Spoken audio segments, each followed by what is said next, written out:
जानना चाहिए।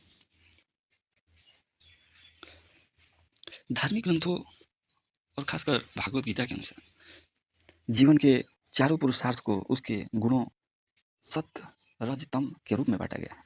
जैसे धर्म, सात्विक धर्म बिना किसी फल की इच्छा के केवल कर्तव्य समझकर दूसरों की भलाई करना सर्वश्रेष्ठ धर्म है। राजसिक धर्म दिखावे, नाम या बदले में कुछ पाने की उम्मीद से किया गया पुण्य, जैसे दान देकर फोटो खिंचवाना इत्यादि, वो राजसिक धर्म है।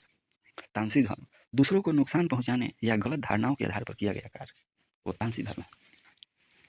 अर्थ, सात्विक अर्थ ईमानदारी और मेहनत से कमाया गया धन जिसका उपयोग दूसरों की सेवा में भी हो, वह सात्विक अर्थ है। राजसी अर्थ केवल अपना रुतबा बढ़ाने और भोग विलास के लिए इकट्ठा किया गया धन, राजसी अर्थ है। तामसी अर्थ चोरी, लूटपाट या दूसरों को धोखा देकर कमाया गया धन, तामसी धर्म, तामसी अर्थ है। काम, सात्विक काम मानसिक शांति, योग साधना, भोजन और अनुशासन से मिलने वाला सुख, यह शुरू में कठिन पर अंत में अमृत है। राजसी काम इंद्रियों का सुख, जैसे तीखा भोजन, अत्यधिक काम वासना और बाहरी चमक धमक, यह शुरू में मीठा पर अंत में दुखदायी होता है। तामसी काम नशा, आलस, बहुत ज्यादा सोना और हिंसा से मिलने वाला सुख। अंतिम है मोक्ष। मोक्ष स्वयं में एक गुणातीत है, अर्थात गुण से परे है, अवस्था है, लेकिन इसे पाने का 3 मार्ग है। पहला ज्ञान योग, सत्य और असत्य के विवेक से मुक्ति। भक्ति योग, ईश्वर के प्रति पूर्ण समर्पण ही मुक्ति है। कर्म योग, निस्वार्थ कर्मों के माध्यम से मुक्ति। समझे।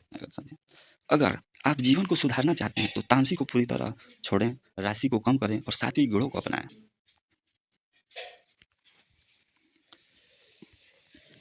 ज्ञान मार्ग को जानते हैं। यह मार्ग बुद्धि और विवेक पर आधारित है। इसमें मैं कौन हूँ जैसे आत्मचिंतन और शास्त्रों के अध्ययन को, सत्य को पहचाना जाता है। ज्ञानी यह समझ सकता है कि आत्मा शरीर से अलग, शाश्वत और अविनाशी है।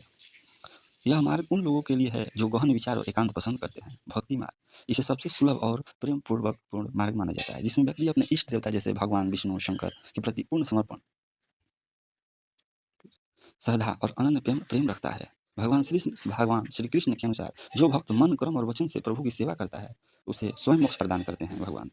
कर्म मार्ग निस्वार्थ कर्म का मार्ग, इसका अर्थ है कि अपने कर्तव्यों का पालन बिना किसी फल के, परिणाम के, चिंता के या अनासक्ति के किया जाए। कर्म योग के अनुसार जब हम अपने कर्मों को भगवान को समर्पित करते हैं तो कर्म हमें संसार से बंधनों के बजाय मुक्ति की ओर ले जाता है।